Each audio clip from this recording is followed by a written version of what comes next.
Le bureau de la coordination provinciale de la nouvelle société civile congolaise, Accesside du Sud Kivu, alerte sur la catastrophe humanitaire au camp des réfugiés congolais de Ruigi au Burundi.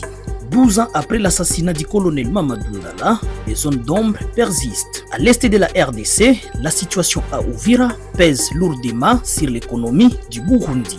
Le bureau de la coordination provinciale de la nouvelle société civile congolaise dans la partie sud de la province du Sud Kivu, à l'est de la République démocratique du Congo, a alerté vendredi 2 janvier 2025 sur la situation humanitaire désastreuse que traversent des milliers de Congolais ayant fui la guerre qui oppose les forces armées de la RDC et leurs alliés Wazalendo contre les troupes de l'AFC M23. Cette structure citoyenne, à travers son coordonnateur provincial, Mafikiri Mashimango Martin, s'est dit indigné une fois de plus face au drame humanitaire grave qui frappe les réfugiés congolais hébergés au camp de Ruigi au Burundi. À en croire une alerte faite dans les réseaux sociaux, Mafikiri Mashimango Martin dresse un bilan alarmant d'au moins 17 réfugiés congolais qui sont décédés avant-hier, jeudi 1er janvier 2026, suite aux conditions de vie inhumaines et dégradantes dans lesquelles vivent ces paisibles citoyens congolais, une information jusque-là non confirmée par des sources officielles. Cette société civile dénonce le silence et ce qu'elle qualifie de la passivité du Haut Commissariat des Nations Unies pour les réfugiés, HCR, ainsi que d'autres partenaires humanitaires face au calvaire que subit les Congolais déplacés de guerre au Burundi. Nous rappelons que du jeudi 25 décembre 2025 au jeudi 1er janvier 2026, le nombre total de réfugiés congolais décédés s'élève à 93 personnes, a indiqué Mafikiri Mashimango Martin. Et ces victimes, selon lui, ont été inhumées dans des conditions indignes, sans organisation funéraire appropriée, ni respect des coutumes et des traditions des familles éprouvées. 12 ans après l'assassinat du colonel Mamadou Moustapha Ndala, survenu dans une embuscade près de l'aéroport de Beni, dans la province du Nord Kivu, le 2 janvier 2014, des interrogations demeurent sur des circonstances de sa mort. Figure emblématique des forces armées de la République démocratique du Congo, FARDC, Ndala avait été élevé à titre posthume au grade de général.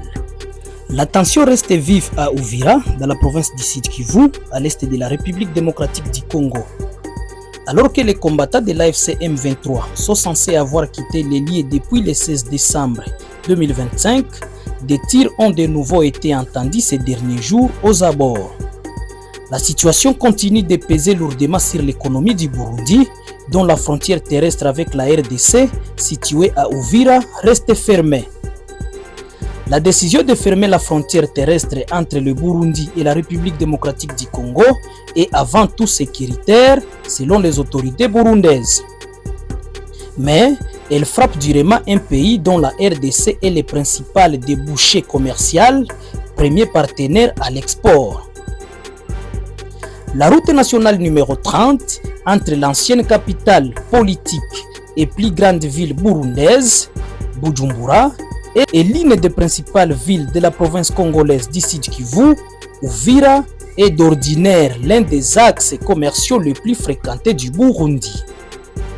La RDC représente 27% du montant total des exportations, savon, textiles, produits alimentaires, bière, pour ne citer que cela. En 2024, les marchandises vers la RDC ont représenté 27% du montant total des exportations du pays, soit un montant équivalent au décaissement annuel de la Banque mondiale, selon l'économiste Jean Denzako, contacté par la RFI. Sur le terrain, les premiers touchés sont les petits commerçants frontaliers, les agriculteurs et les transporteurs qui vivaient de ces taxes. Leur activité était déjà au ralenti depuis l'escalade du conflit dans l'est de la RDC. Depuis 3 semaines, l'arrêt est presque total. À moyen terme, les économistes redoutent plusieurs effets en chaîne. Une baisse durable des exportations, un manque à gagner pour les recettes douanières, mais aussi une aggravation de la pénurie de devises dans un pays où la pression sur les dollars reste forte sur le marché parallèle.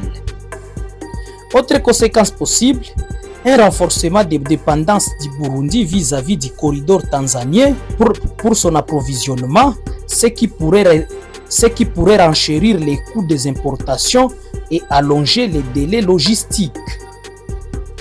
La situation s'est aggravée en 2025 dans l'est de la RDC avec la prise de la capitale de la province du Nord Kivu, Goma en janvier, puis celle de Bukavu, capitale de la province du Sud Kivu en février, par les groupes politico-militaires AFC M23 avant une offensive en décembre qui a conduit à la prise d'Uvira près de la frontière burundaise.